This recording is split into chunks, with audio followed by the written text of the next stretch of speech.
menerbitkan sprindik sebanyak 3 sprindik. Ada 3, yaitu terkait sprindik nomor 43, dugaan tindak pidana korupsi dan TPPU untuk PT Krakatau. Yang kedua, sprindik nomor 44, dugaan tindak pidana korupsi untuk perkara PLTU PLN yang bailout. Ketiga, sprindik 45 terkait dengan Asabri, sebagaimana laporan yang kita terima dari penyidik Polri. Jadi sudah dibentuk. Dan semenjak diterbitkan sprindik, maka segala kegiatan dan tindakan-tindakan yang bersifat pro justisia sudah beralih kepada penyidik kejaksaan. Di Kejaksaan Agung, dan kami juga sudah melihat ada penerbitan sprindik baru ya. Artinya progresnya positif, kita terus pantau perkembangannya, dan memang kalau kita merujuk kepada Undang-Undang 19 2019, KPK tentu terbuka untuk kemudian melakukan koordinasi dan supervisi. Dan sampai saat ini juga koordinasi secara informal sudah dilakukan antara KPK dengan Kejaksaan Agung ataupun KPK dengan kepolisian. Karena memang koordinasi bahkan sudah dilakukan sebelum konferensi pers ya, penyampaian secara terbuka di Polda Metro. Ya, artinya memang ini bentuk sinergi yang dilakukan oleh 3 aparat penegak hukum sejak awal. Nah, berkaitan dengan fungsi koordinasi dan supervisi, tentu tujuannya adalah untuk mendorong agar penyidikan perkara ini berjalan secara efektif, sehingga jika ada kendala, ada tantangan, ada hambatan, bisa diuraikan ya dalam proses koordinasi dan supervisi tersebut. Dan secara lebih rinci lagi berkaitan dengan supervisi, ini kan juga diatur dalam Perpres 102/2020, di mana di supervisi ini kan ada beberapa tahapannya, mulai dari pengawasan, penelitian, kemudian ada penelaahan. Artinya setiap tahapan dan mekanisme koordinasi dan supervisi itu juga harus betul-betul sesuai dengan prosedur dan juga ketentuan yang berlaku, sehingga proses penyidikan ini juga bisa berjalan dengan baik. Ya, artinya aspek formil, aspek materialnya semuanya kita harus penuhi ya, supaya betul-betul firm nanti proses penyidikan perkara ini. Secara informal komunikasi sudah dilakukan, dan KPK juga secara aktif terus memantau perkembangan dari penyidikan perkara ini. Komunikasi secara lisan sudah dilakukan ya oleh pimpinan dan juga di level deputi ya, dengan kawan-kawan di Kejaksaan Agung, baik dengan Pak JA ataupun dengan jam di sana gitu ya, termasuk juga dengan jajaran di Kortas dan di Polda Metro, itu juga semuanya sudah dilakukan. Artinya memang koordinasi sejak awal sudah dilakukan ya antara KPK, Kejaksaan dan juga kepolisian dalam penanganan perkara ini. Pak Susno menyebut ini aneh ini, diserahkan dari polisi ke Kejaksaan. Saya hanya ingin bertanya, Pak Susno pernah ada di kepolisian, sebetulnya itu keinginan sendiri dari Kapolri atau dari polisi atau atas perintah? Biasanya kan kalau polisi sudah sedang menangani penyidikan biasanya ingin tuntas kan, sampai dengan memang dilimpahkan secara P21 ke Kejaksaan. Tapi ini kok baru di awal sudah diserahkan?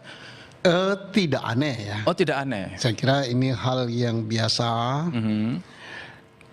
Mengapa? Biasa itu gimana? Memang sering dilakukan oleh polisi atau gimana? Bukan, penyerahan ini artinya bukan sesuatu yang biasa terjadi, tetapi sudah kita duga. Oke. Karena kita duga, mengapa? Nah, kita bisa melihat jalannya penyidikan yang sudah dilakukan oleh Polri. Ini sudah masuk tahap penyidikan. Penyelidikan jauh sebelumnya udah 2 tahunan. Sudah masuk tahap penyidikan karena ini sudah melakukan penggeledahan, penyitaan. Kemudian belum terlalu lama daripada masih tahap awal lah. Tahap awal daripada penyidikan ini yang dipublikasi pada umum, kemudian langsung ditentukan tersangka. belum diperiksa. Kemudian masih dalam hari libur, hari ofisial kan libur, hari Sabtu, diserahkan. Nah ini mengapa gitu kan? Apakah aneh? Kalau secara yuridis Pak Mahfud sudah jelaskan. Tapi di luar daripada yuridis itu kita positive thinking saja. Apa tuh Pak? Positive thinking kalau diserahkan kepada kejaksaan ini kan prosesnya satu akan menepis anggapan bahwa terjadi perang bintang, perang bulan, perang matahari. Mereka sudah pelukan, sudah senyum gitu. Kemudian di tingkat atas ya, tingkat level menengah ini anak buah Pak Saud semua ini zaman di KPK. Pertanyaan saya itu lazim nggak inisiatif dari kepolisian melimpahkan sebelum P21 masih proses awal? Tidak lazim. Atas ada perintah? Oh kalau perintah jelas. Oke. Kalau perintah jelas ya, kita sudah bisa bukan menduga ya, sudah tahu semua jelas itu ada perintah, tapi perintah itu kita pertimbangannya pasti positif ya, positif thinking bahwa itu perintah dari pimpinan, sebaiknya di situ paling tidak bukan perintah, kalau campuri urusan hukum nggak boleh ya, mungkin petunjuk ya, petunjuk ke situ. Pimpinannya Kapolri ya Pak ya? Ya jelas, ya mungkin yang terbaik adalah itu. Jadi kita positive thinking saja dan kita hakul yakin ya tidak mungkin Kejaksaan Agung atau pasukan kejaksaan di bawah pimpinan Pak Jaksa Agung akan menjual marwahnya dengan hanya untuk melindungi seorang EPA. Terlalu besar taruhannya karena reputasi kejaksaan itu udah luar biasa bagus ya. Jadi jangan sampai kepercayaan publik kepada jaksa ditukar dengan hanya untuk FA. Justru publik berharap dengan terbongkarnya kasus ini kita akan membongkar kasus pokoknya. Berarti di kasus yang diumumkan oleh penyidik Polri, Tata Niaga Batubara masih ada tersangka yang belum diangkat. Tata Niaga Krakatau Steel ada, Asabri ada, angkat semua itu termasuk siapa calo perkaranya. Kita analisis tidak ada desain dari awal bahwa ini akan diserahkan atau ke kejaksaan karena kalau dari awal kan satu penggeledahan begitu atraktif di 12 titik terus kemudian segera mengumumkan mempertontonkan barang bukti kan bayangan saya pasti akan diproses kemudian sampai normatif sampai dengan ada P21 tapi kok belum udah diserahkan. Ya sebenarnya kan yang paling penting dan utama itu kan terkait adanya inisial FA. Nah, inisial FA, saya menangkap apabila Polri sendiri akan ada hambatan-hambatan, kesulitan-kesulitan. Ini bisa konfirmasi karena jaksa itu kan punya hak imunitas. Oh, saat itu dipikirkan jaksa punya hak imunitas. Berdasarkan undang-undang kejaksaan itu, dia kan hak imunitasnya itu apabila diperiksa, dipanggil, digeledah, disita, dia harus izin Kejaksaan Agung.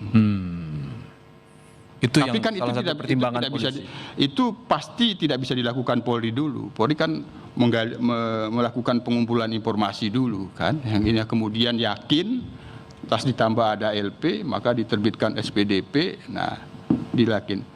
Itu pasti tidak. Sebetulnya itu kan soal mudah antara Kapolri dengan Jaksa Agung tinggal koordinasi. Saya mau ada begini kan harusnya yang tadi dikhawatirkan harusnya bukan satu hambatan yang dianggap bahwa Polri akan kesulitan kalau meneruskan ini. Ya itu tadi, apakah koordinasi itu bahan-bahannya sudah ada atau belum? Nah, untuk jaksa sendiri karena dia punya hak imunitas tapi berdasarkan putusan MK itu imunitasnya kan bersyarat, dikecualikan. Oh, apalagi ada putusan itu. Dikecualikan, tapi itu salah satunya kan disangkakan tindak pidana khusus. Harus tersangka dulu kan, baru bisa diperiksa, dipanggil. Nah, kan pasti itu perhitungan analisis yuridisnya sudah ada. Karena itu kemudian polisi menetapkan tersangka dulu. Kira-kira kan gambarannya seperti itu kalau kita analisis yuridis. Nah, itu yang saya katakan kesulitan-kesulitan. Nah, baru saya ingin sampaikan begini, soal sinergi ini. Dalam prakteknya ini sudah sering gitu. KPK juga infonya juga pernah menyerahkan penyidikan ke kejaksaan. Yalah, koordinasi antar lembaga penegak hukum. Tapi kan apa yang disampaikan oleh Pak Mahfud itu harus punya jawaban yuridis juga. kalau kita buka di Undang-Undang Nomor 31 Tahun 99 itu, sebenarnya di situ ada norma sinergi penyidikan di pasal 27. Itu jelas di situ. Apabila ditemukan tindak pidana korupsi yang sulit pembuktiannya, maka dapat dibentuk tim gabungan di bawah koordinasi Jaksa Agung. Makanya pada saat kita informal meeting dengan penyidik, ya kita sebagai anggota Komponas dia menyarankan bagus sinergi. Oke, saya mau ke Pak Saud. Pak Saud, banyak pihak yang udah bukan gregetan lah, sudah sangat menyarankan bahwa sudahlah ini KPK aja ambil. Di samping dimungkinkan secara undang-undang, di Undang-Undang 19 2019 pasal 10 akan memungkinkan. Pak Saud melihat bahwa ini takut ada konflik kepentingan, ini takut independensinya nggak bisa terjaga. Pandangan Anda?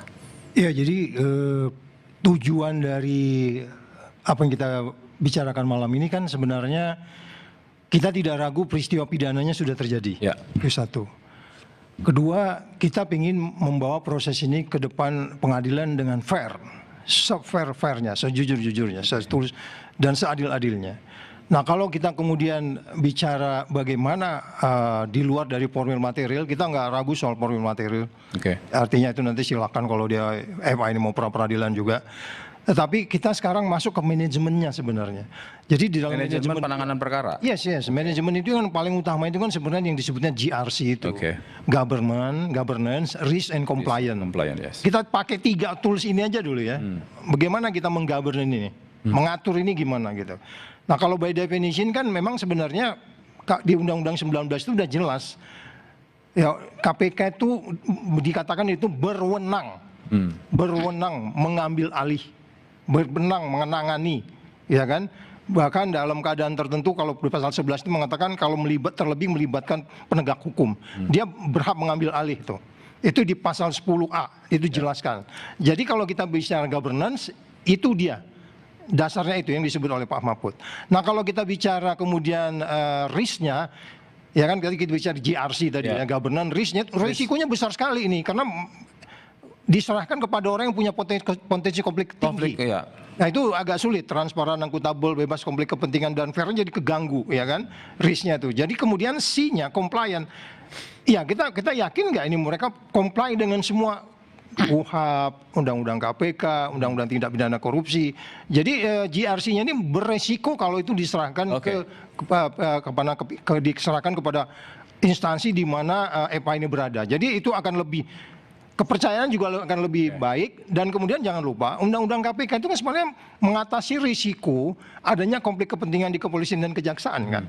Jadi saya mengatakan kalau memang kita mau memperkecil risiko ini, kemudian kita selesai dengan benar-benar mengadili, karena kita udah nggak ada keraguan peristiwa pidana yang terjadi, ya diserahkan ke KPK. Saya pikir itu. Oke, Prof. Iya, menurut saya 2 hal ya. Pertama adalah soal norma, yang kedua adalah soal kekhawatiran. Kalau soal norma sebenarnya yang punya kewenangan melakukan penyidikan kasus korupsi itu kan bukan hanya kejaksaan, tapi juga kepolisian dan juga KPK. Yeah. Jadi proses penyerahan seperti ini juga bukan pertama kali. Sudah ada beberapa kali antar institusi. Sama seperti sampaikan Jaksa Agung ya, gitulah ya. Itu satu. Yang kedua soal norma. Saya juga menggunakan kaidahnya yang dipakai oleh Prof. Mahfud ketika kalau tidak salah dipakai DPR itu. Sesuatu yang tidak dilarang itu berarti diperbolehkan. Sesuatu yang tidak dilarang diperbolehkan. Ya, tidak ada aturan dalam KUHP yang melakukan pelarangan itu. Jadi sebenarnya ya ini sah-sah saja, hanya kemudian bukannya di KUHP pasal 58 yang baru ini kan disebutkan yang boleh ada perlimpahan itu hanya antara kepolisian dan kejaksaan atau sebaliknya. Ya itu kan jadi nggak ada, itu hanya proses integrated criminal justice system. Itu pun kalau sudah selesai tapi kebiasaannya. Jadi prosesnya itu adalah kalau dalam pasal itu adalah konteks koordinasi, itu adalah ketika penyidik selesai melakukan proses, kemudian melakukan pelimpahan. Betul. Tetapi itu kalau normalnya. Ya, ketika namanya penyerahan, pengalihan, itu tidak ada sesuatu yang bahwa ketika disidik salah satu institusi atau dimulai proses penyelidikan, itu kemudian dilarang untuk kemudian diserahkan kepada institusi yang lain, tidak ada. Bagaimana dengan kekhawatiran, keraguan ini yang soal jaksa? Pejabat tinggi kejaksaan diperiksa oleh jaksa. Nah, ini yang akhirnya menjawabnya bagaimana? Ya harus pertama begini. Kalaupun toh misalnya nanti di apa namanya ini tidak dilimpahkan. proses penyidikan tetap dilakukan oleh Kortas Tipikor. Pasti kita juga akan menghargai dan menghormati bahwa Kortas Tipikor akan melakukan pekerjaan ini dengan benar. Ketika pelimpahan, toh yang melakukan penuntutan juga jaksa. Ujungnya pasti akan ke sana gitu. Jaksa. Di KPK juga sama. Yang melakukan penuntutan adalah nanti teman-teman jaksa KPK. Jadi sebenarnya kekhawatiran itu justru kemudian harus kita waspadai sejak awal ini. Begitu kemudian ketika proses ini dialihkan, tidak harus kemudian ketika kita menunggu nanti proses itu ketika dilimpahkan. Sudah B21 nih, limpahkan kepada kejaksaan. Terlalu lama. Terlalu lama. Sejak awal masuk angin. Nah, sejak awal ini kekhawatiran ini harus kemudian ditaruh. Dan ini kan obat yang baik ya. Dan saya yakin juga kejaksaan tidak hanya mempertaruhkan untuk melindungi sosok Pak Febri dengan segala asas praduga tidak bersalahnya ya. Kelembagaan, tapi ini marwah institusi kejaksaan.